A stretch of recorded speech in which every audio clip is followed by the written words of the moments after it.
Hello everyone, welcome to Rotab. In today's lecture, we are going to discuss the previous year questions of SEBI 2021 for the accounts and commerce subject. These questions were asked in the phase 2 of SEBI 2021, right? So in the phase 1, the questions that were asked in the phase 1 of the commerce and accounting subject, we have already discussed that in our previous lecture. So in today's lecture, we are only going to look at the phase 2 of SEBI 2021 and specifically for the commerce and account section, right? So the first question you have is total machine cost you have to calculate from the information given. Okay, so you have machine cost as rupees 15 lakh rupees and the cartage cost is 2000 rupees and the freight charges you paid as an organization is 25,000 and the installation charges is 40,000 and testing expenses was 18,000. So please remember, whenever you calculate an asset, whenever you calculate the value of the asset, right, to book into your account books, right, what do? You include the machine cost plus you also include the expenses that are used in bringing the asset to the present location and to the present condition. Please remember these 2 points: present condition and present location. All the charges that were paid to brought the machine, to bring the machine into the present condition and as well as into the present location will be included in the cost of asset, right? So cartage you have paid, that is paid because you have to bring the machine to the present location. Freight charges also paid for that. Installation charges is to bring the asset into the usable condition, into the present condition, right? So it will also be included in the machine cost, and the testing charges will also be included because without testing my organization would not know that if this machine is usable or not. So all the cost would be included in the machine cost. So you have to add all these costs, right? So you have 40,000 plus 25,000, that is 65,000, plus 18,000, that is 83,000, right? And 83,000 plus 2,000 is 85,000. So plus 15 lakh you have as cost of machine. So you got 15.85 lakh, that is 15 lakh 85,000. So your answer would be option number C, right? So we have seen how to calculate the cost of the machine, right? So here is the answer, that is option number C. We have already discussed this, right? So the second question we have is net profit is 30,000. Collection from debtors you have is 2,500. Okay, so you have paid to your creditors. You have paid your creditors rupees 7,500. You have to calculate net cash flow from operations. This is important question. This is the question. Topic for this question is cash flow statement, right? So now you have to calculate net cash flow only from operations, right? So you have net profit and that too from the indirect method. So I hope you know the cash flow concept. If you don't know, I'm going to explain it to you from very scratch. So before answering this question, let's just understand the meaning of cash flow, the methods to prepare the cash flow, right? Now we are going to see the meaning of cash flow statement or the methods of preparation of cash flow statements, right? So first of all, we are going to discuss the meaning of cash flow statement or the utility of cash flow statement, why cash flows are being prepared in any organization, right? So we already know that any organization follow accrual principle, right? Or we can say accrual accounting. They prepare their accounts on the accrual basis. And what is this accrual basis? Accrual basis is basically is saying that whenever economic event happens or whenever a transaction takes place, you have to record it instantly. You don't have to wait for the cash to be received or cash to be paid. You have to record the transaction as soon as transaction took place or any economic event happened. You have to record that in your accounts book, right? This is what this is what accrual basis of accounting says, right? So now what happens in the cash flow statements? Cash flow statement basically giving or providing information that what actual cash is being paid and what actual cash is being received. It is not preparing accounts on the basis of accrual principle. So in cash flow statement, what you are doing, you are basically converting your accrual basis of accounting to cash basis of accounting. You are only calculating what actual cash has been received or and what actual cash has been paid. Even if transaction happens and it doesn't involve cash, you would not write that into the cash flow statements. That is what we are doing in the cash flow statement, right? Understood? What we are doing, we are converting accrual basis of accounting to cash basis of accounting. Okay, so let's understand one by one the all the subtopics or subheadings that are included in the cash flow statement. First, what do we have in the first subheading? Cash flows from operating activities. So first you have to calculate cash flows from your operating activities. What is this operating activities? Operating activities are the main or primary business of any organization, right? So from that primary business, what cash you are generating, what net cash you are generating, that you would be writing down here. Net cash, I mean to say, you have paid something and you have received something, the net cash you have generated would be written down here, right? And if you have paid more cash and you have received less cash, then this amount would be in the minus, obviously, right? Because if you have generated more cash, then it would be in the plus sign, and if you have paid more, then it would be in the minus sign. Okay, so the next subheading is cash flow from investing activities.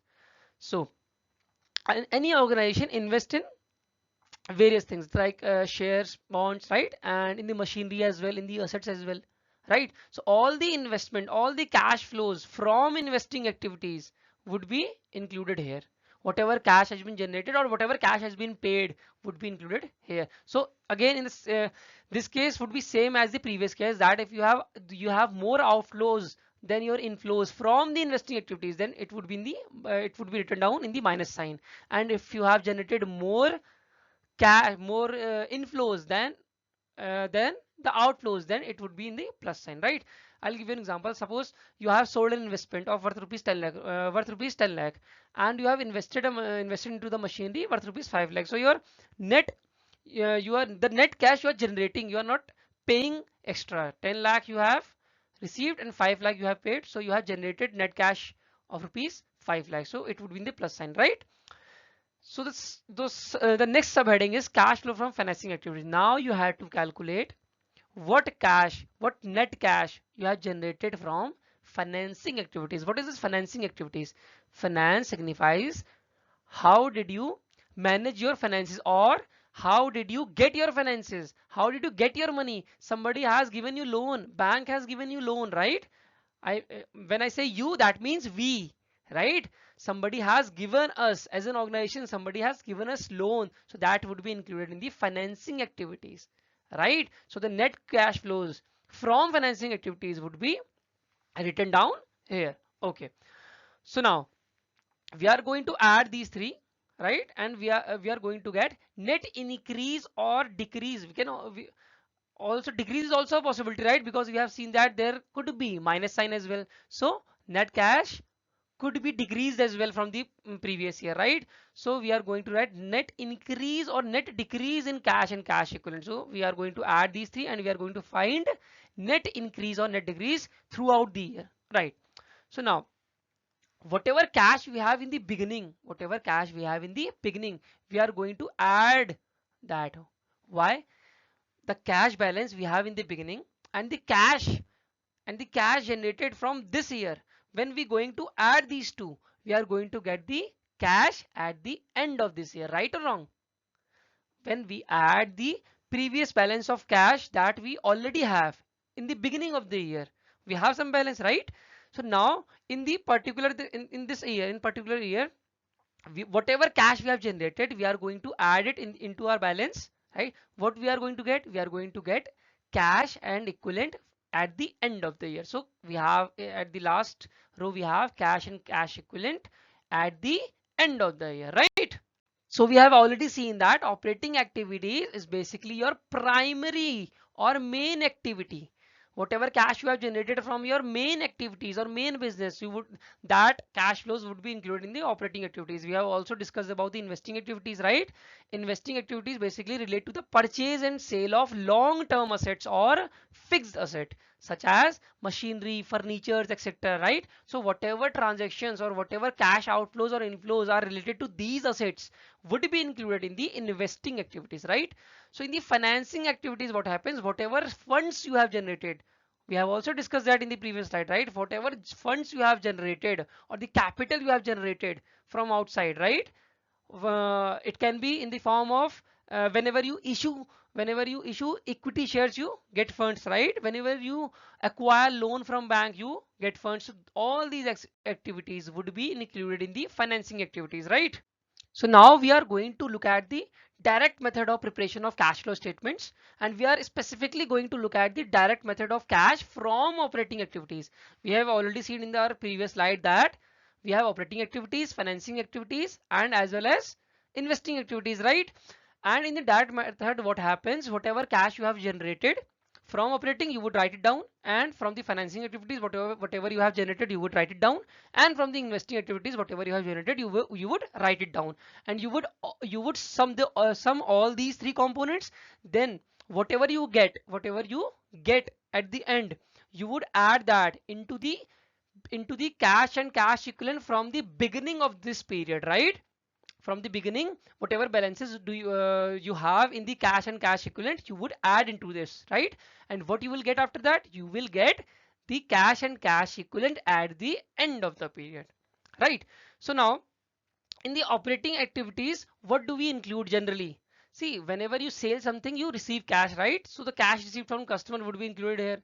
And whenever you purchase something, right, you pay cash, so that would be minus. So minus is signified by bracket sign. In the accounts, we always represent negative balance in the bracket. Please remember that, right? So this is the minus balance. Cash paid to employees is a cash outflow, right? So it is also included in the negative balance, right? Page you have paid income tax, that is also included in the negative, right? So you would add all these three, and you would get your net cash provided from operating activities, right?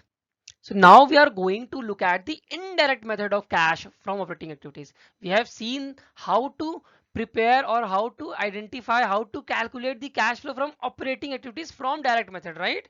We have just uh, added the inflow part and we have deducted the outflow part, right?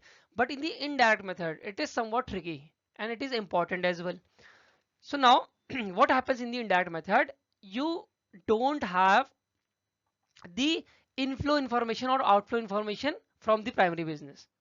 So now you would ask me, how would we calculate net cash flow from operating activities if we don't have sales, if we don't have purchase? There is a method of preparing that as well. There is a method of calculating cash from operating activities without getting to know exact purchases or sales, right? How? That is what indirect method tells you. You have net profit, you have profit loss account, though you can see what are purchases and what are sales, but in indirect method you have to calculate it in the different way. How? It is called indirect method because you have to calculate the cash flow from operating activities from net profit, from the last component of profit loss account, that is net profit or net loss, right? So we are going to look at it, right? So first of all, you would write net profit or loss before tax and extraordinary items. You are going to write in the first row, you are going to write net profit. So now what we are going to do, see, in the profit loss account we have net profit by deducting all the expenses, or we can say by deducting all the expenses and by adding all the incomes, whether it has been received or not in cash or not, whether it has been received in cash or not, it would be added. All the incomes would be added in the profit loss account, or the profit loss account would be credited for all the incomes, whether cash has been generated or not, right? So now in the cash flow, we only take cash part. We only consider cash part. The incomes that has generated as cash, we are only going to include that in the cash flow. So in the net profit, all the incomes and all the expenses that has not been in the cash as well is included, right? So we have to adjust those things. We have to deduct our incomes that are actually not received in cash, and we have to add back our expenses that has actually not been paid in cash, right? So we are going to add all those reductions in the that has already been made in the profit loss account for the non-cash items. All the expenses for the non-cash items that has been included in the profit loss account, such as depreciation, goodwill, right? So all the non-cash expenses that has been written in the PL account has to be adjusted, has to be added back into the net profit to get the operating profit, right? Cash operating profit basically, right? So all the deduction, and the second case, what we are going to do, deduction made in profit loss account of non-operating items as well. So now we are calculating cash from operating activities, right? So you have to add all the deductions that are related to non-operating item as well, because because while when you have calculated the net profit, you have also deducted the non-operating expenses as well. So now you have to add that back because they are non-operating, and you have to calculate cash from operating activity. That's why. Okay, so you are going to add it now. Whatever additions, whatever incomes you have made in the profit loss account for the non-operating incomes, the income you have generated or you have written down to calculate the net profit, right? You have to minus those as well. Whatever income you have generated for the non-cash item, you have to minus it. Whatever expenses you have done for the non-cash or non-operating items, you have to add that back to get the cash flow from operating activities, right?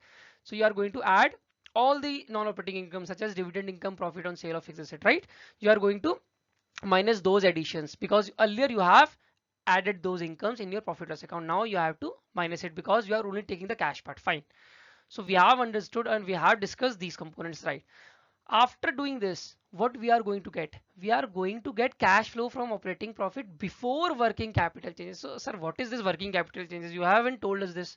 We are going to discuss this as well. See, working capital is nothing but current assets minus current liabilities. All the current asset and current liabilities components, when we deduct these, we get the working capital. So all the changes in the current asset and current liabilities, and that has impacted our net profit or that has impacted our balance sheet, would be adjusted again. Because why we are adjusting these current asset minus current liabilities? Because we have to calculate cash, we have to calculate cash flow from operating activities, right? So sometimes what happens, suppose we have increase in our current liabilities, right? So that means we have purchased some goods to sell, that is increasing your liability, right? You have purchased something on credit, that is increasing your liability, but you are not actually paying the cash.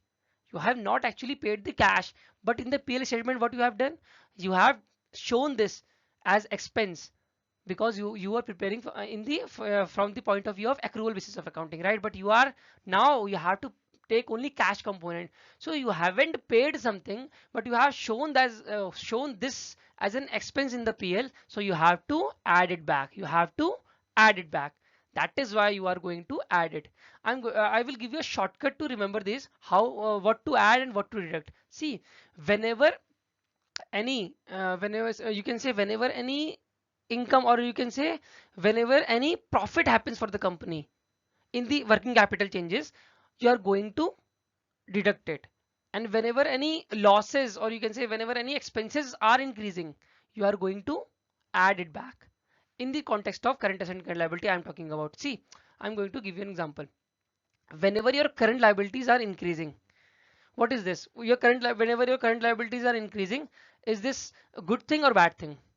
It is a bad thing in the context of organization, or we can say it is increasing your expense, right? It is increasing your expense, but it is not affecting your cash, right? So increase whenever current liabilities are increasing in the business context, it is a expense or loss, right? So it would be added back. I'm giving a shortcut. Please try to understand. I'm going to give you a shortcut to remember how to adjust these entries whenever your current liabilities are increasing.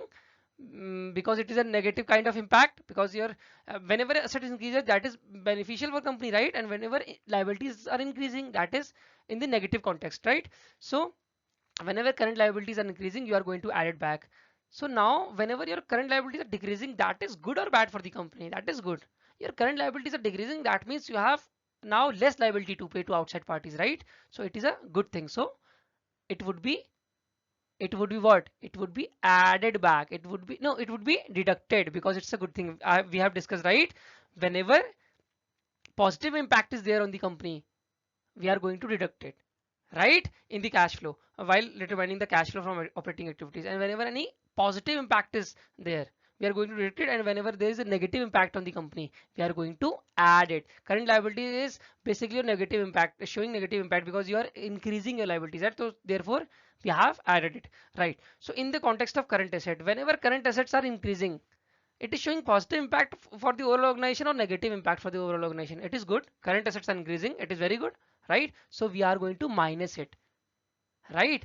This is the shortcut I was talking about. So if your current assets are decreasing, then what you are going to do, it is showing a negative impact of the organization, right? Because your assets are decreasing, right? So you are going to add it back. This is the shortcut we have discussed, right? And the logic behind this we have already discussed, right? Because if you have increased your current liabilities, but you have actually not paid the cash, but you have entered that into PL account, so you have to add that expense back to get the actual cash amount, right? So when you do these adjustment, these working capital changes adjustments, right, you get cash flow from operating activities before tax and ordinary extraordinary items. You have not calculated, you have not still adjusted the cash, the tax item. Remember, the first item we have is net profit loss before tax, right? So we got cash flow from operating activities before tax and extraordinary items, right? So now we are going to adjust the income tax paid component. We have paid tax and the net effect of extraordinary item. Then we will get the net cash flow from operating activities. I hope you have got this very beautifully, right? So before looking at the third question, we are going to discuss second question that we have left, because I have told you that first I will explain the concepts of cash flow, then we will discuss that, right? So second question, what do we had? We had net profit as 30,000 and we were collecting from debtors. We were collecting money from our debtors worth rupees 2,500, and we were paying our creditors rupees 7,500. So collecting from debtors signifies what? It signifies decrease of current assets. And whenever current assets decreases, we are going to add that into the net profit. We have discussed this, right? I have also given you a shortcut for this. Okay. Whenever we are paying creditors, now what is happening in this case? In this case, current liabilities are decreasing. So current liabilities are decreasing, right? So we are going to minus it. We have also discussed this, right, from the net profit. So in 30,000 you are going to add 2,500, so you will get what, 32,500, right? And when you minus it from 7,500, you are going to get 25,000. So from in the second question we have discussed, the answer should be 25,000 rupees, right? So now we have third question as net profit is 5%. Okay, total asset we have is 90 lakh rupees. Okay, 90 lakh rupees we have as total asset, and return on asset is given, and you have to find out the total asset turnover ratio. This is a very important question. It is a question of ratio analysis, right? So we are going to look at the complete solution for this. Okay, so this was the question. Net profit was given 5%, right? So let me just select the pen. Net profit was 5%. Net profit ratio, not net profit. Net profit ratio is what? Net profit margin. Please remember, net profit ratio, net profit margin. We have given total asset as well. Return on assets is given 9%, right? We have to find the total asset turnover ratio. So I am going to discuss with you a very important, we can say, a trick, or we can say how to approach any numerical question in accountancy or in maths as well. Whenever you approach any numerical type of question or any mathematical type of question, what you have to do? First, you have to read the question, then you have to focus on what you have to find, right? So you have to find total asset turnover ratio. So first thing what you are going to do is to write the formula for total asset turnover ratio. So the formula for total asset turnover ratio is sales upon total assets. Formula for total asset turnover ratio is sales upon total asset, right? So now you are going to look at if we have sale amount or not, and if we have total assets amount or not. We are going to look at this in the question. So now we have total assets, right? We have total assets as 90 lakh rupees, but we don't have sales amount. So now your approach should be like this. Okay, we don't have sales amount. Now we have to calculate the sales amount. So now how we are going to calculate the sales amount? What else do we have? We have net profit ratio. So okay, we are going to see the net profit ratio formula. So we have profit after tax and divided by sales as the net profit margin. What else do we have? We have also profit on assets. So return on total assets, that is what return on asset is all about. Return on total asset is what? Profit after tax upon total assets, right? So now what we are going to do, we are going to put the amount in the net profit margin, because we have to calculate the sales amount, right? So in the net profit margin and in the sales amount, we can get the sales amount here as well, right? Here only. Why? Because the formula says sales. In this formula there is no sales, right? So approach should be to go into this formula. So net profit margin is profit after tax upon sales, so we have net profit margin as well. We have net profit margin, right, as 5%. But do we have profit after tax? To find out sales, do we have profit after tax? No. So now this should be the approach now. So we don't have profit after sales. So here comes the third step. Now you have to find out the profit after tax. To find out sales, you have to find out profit after tax. So now for profit after tax, you are going to use this formula, return on total assets, right? So return on total asset is profit after tax. This you have to calculate from here, right? This you have to calculate. You get this information from here, that you have to calculate this profit after tax, because you have to find out sales, right? So return on total asset is profit after tax upon total assets, right? Return on total asset is given to you 9%, that is 0.9, 0.09. 9 upon 100 is 0.09, right? So now 0.09 equals to profit after tax upon total asset. Total asset is 90,000. So how would you calculate profit after tax? Total asset will be going here and multiplied by return on total asset. So zero point 0.09 will be multiplied by 90 lakh, and you will get your profit after tax as 8 lakh 10,000. Now you have got your, this was the first step. See, mentally this was the last step, but on paper this is the first step. Are you getting my point what I'm saying? First, you have seen that total asset turnover ratio you have to find.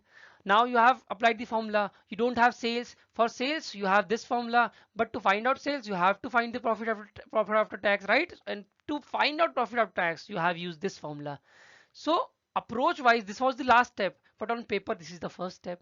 This is how you have to think. This is how you have to attempt any numerical. So you have now this question is very easy. Why? Because you have got profit after tax. Now you know what to do. This is very easy. You will put this entry, put this amount here. Net profit margin you have. You will get the sales amount as 1,60,000. From this sales amount, we have already discussed that we need sales here, right? We have discussed this. So you will put that into here. You will put this amount here, right? So you will have sales as 1,62,000 and total asset as 90,000. You will get total asset turnover ratio as 1.8. Easy or not? Yes. Next question we have is profit on forfeiture shares after reissues transfer. This is a very easy question, right? Why I'm saying this? See, forfeiture share is basically those shares which have been cancelled. You have received the application money, right? You have issued shares and you have asked for application money, and public has given you the application money. But when you call the next phase of your calling, that is you have asked for allotment money, some investors or some investors were not able to pay you the money, pay you the allotment money. Then you cancel those shares, right? And when you have cancelled those shares are called forfeited shares, right? So now a few shares have been cancelled, but you have received the application money, right? So you have to refund it. No, company doesn't do that. That is why this is a profit for a company. This forfeited amount, the amount received from the forfeited share, right? The amount the company has extra for these shares, because these shares would be issued again to the public. It has been cancelled for those investors, not overall, right? So now these forfeited share which have been cancelled earlier, now it is going to be reissued in the market, right? So company has received application money for these shares, right? Remember? So now company can issue these shares on the discounted value. Suppose 10 was the original value of the share, right? And the application money was 2 rupees. So now the company has received 2 rupees from an investor, from any investor, right? Suppose there is one investor only. So so company has received 2 rupees from the investor, right? Now company has cancelled the allotment of share to this investor, right? Now this share has to be reissued as well, right? So now company is going to reissue this share. So now company has reissued this share, but company can reissue this share at rupees 8 as well, at rupees 9 as well, at rupees 10 as well. Why I'm saying 8, 9, 10? Why I'm not saying 7 rupees? Because company will be in loss if company issues this share at rupees 7, because he has only got rupees 2. He has extra amount as 2, right? So you have the normal value, or we can say the principal value of the share is 10 and 10 rupees, but you have already got 2 rupees from any other investor, so you can get a discount. So you can give a discount of rupees 2, up to rupees 2. Yeah, yes. So now suppose company doesn't give discount. Suppose company doesn't give discount. The company reissues this share at the par value itself, as the principal value itself at rupees 10. So now the new investor will give company the overall value. First he will give the application money, then allotment money. Eventually he will pay all the money. Eventually he has paid rupees 10. But now what is going to happen to this 2 rupees which company has earlier received from the cancelled investor? I remember what is going to happen to this 2 rupees. This question is being asked in this statement. Profit. This is a profit now. This is a profit now for company, because it has been received for no eventually no activity, right? So profit on this 4 feature share on reissue, right? We have, remember, we have reissued this share on rupees 10. So this 2 rupees which have earlier been received from other investor is now profit. So where we are going to enter this profit after reissue? General reserve, no. It is a type of capital reserve. It is very easy. It is a type of capital reserve, right? So it is going to be entered into the capital reserve. You have to remember this, right? So answer for this question is option number D, capital reserve. We have already discussed the solution in detail, very detail, with the help of example. We don't have to, right, dictate this, or don't have to read out this, right? Okay. So the next question we have is calculate exchange profit and loss for 2011-12 and 12-13 as per accounting standard 11, right? So we have you have to calculate profit loss for 11-12 and 12-13 as per, right? So goods worth rupees 1 lakh was purchased on 23rd March at rupees 46.60 per dollar rate, right?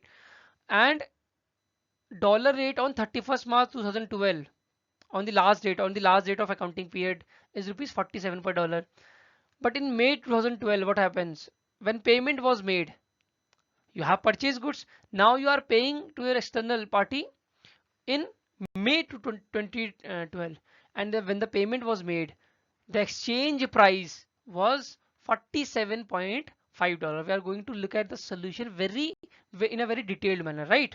So for 11-12 and for 12-13 accounting year, you have to calculate the profit and loss. Profit or loss, anything can happen, right? So here what is happening? He is purchasing, or any organization is purchasing 1 lakh rupees goods worth rupees 1 lakh on 23rd March at the rate of $46.60, 60 per dollar rate, right? But at the end of the financial year or the accounting period, balance sheet and profit loss statement is getting prepared, right? So at the end of the year, when it will be translated into the balance sheet, right? Because he is purchasing goods on credit basis, he has not given money yet, right? So the other party who is selling goods, right, is the organization's creditor. He is not debtor, he is creditor, right? So it will be included in the balance sheet because he's a creditor. So now when he will be translated, or he will be entered into the balance sheet at the end date, at that end date 31st March 2012, the dollar rate is different. Now dollar rate is 47. So now our creditors will be increased, the value of creditor will be increased. That is a loss for the company, and the difference amount will be recognized in the profit loss account. So how much loss he is occurring here? $46.6, and now the rate is 47. So he is occurring a loss of 0.40 per dollar, right? And he was purchasing worth rupees 1 lakh, goods worth rupees 1 lakh. So for 1 rupees it is 0.4 loss. So for 1 lakh it is 40,000 loss. So he is occurring loss of 40,000 just because rate has been changed, right? That is the loss of purchasing goods or inventory from the outside parties and not paying the money instantly. He could have occurred a benefit as well if the rate has gone down, right? So now at the end of accounting period of 2012, he has occurred a loss of 40,000 in the profit loss account, and the balance sheet at the end of 2012, the balance sheet is showing a balance of creditor as rupees 1 lakh into 47, right? That is 47 lakh. Okay, fine.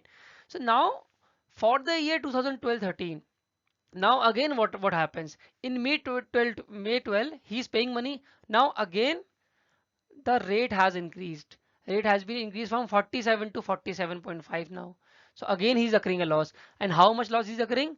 He is occurring zero point 0.5 rupees, zero point 0.5 loss, zero point 0.5 rupees loss per dollar, right? So total amount was 1 lakh rupees, and now he's occurring for 1 rupees he's occurring a loss of zero point 0.5. So total loss will be for 12-13, total loss will be 50,000.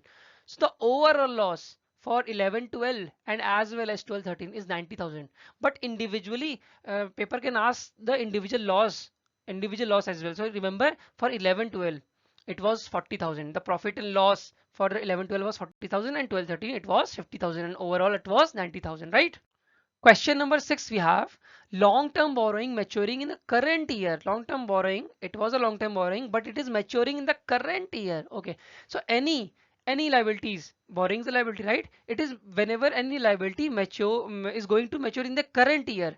Now, from the non-current liabilities, it is going to be converted into the current liability because you have to pay that money within 1 year. So it is now a current liability. So option number D is the correct answer for this. Okay. So option number D is the correct answer. We have discussed the solutions, right?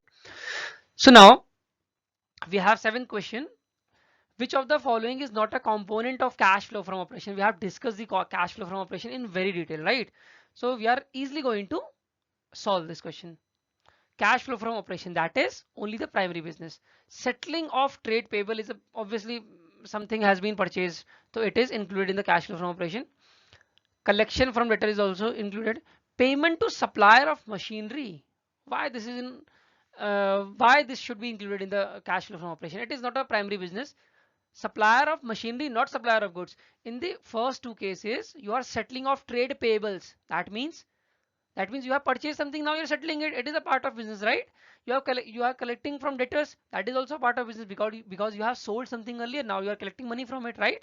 So both of these are part of cash flow from operation. But D is not. Why? Because now you have purchased machinery and you are giving payment to a seller, and you have purchased machinery, not this is not your primary business. This machinery should be included in investing activities. We have discussed this as well, right? So option number D is the correct answer for this question, right? So payment to supplier of machinery will not be included in the cash flow from operating activities. It should be included in the investing activities. So for today's lecture, all these questions we have discussed that has been asked in the previous year question papers of SEBI 2021. In the next lecture, what we are going to do, we are going to study about the cost questions that were asked in the actual paper, right? Thanks for watching today's lecture. We are going to meet in the next lecture for the cost questions. Okay, tata, bye bye.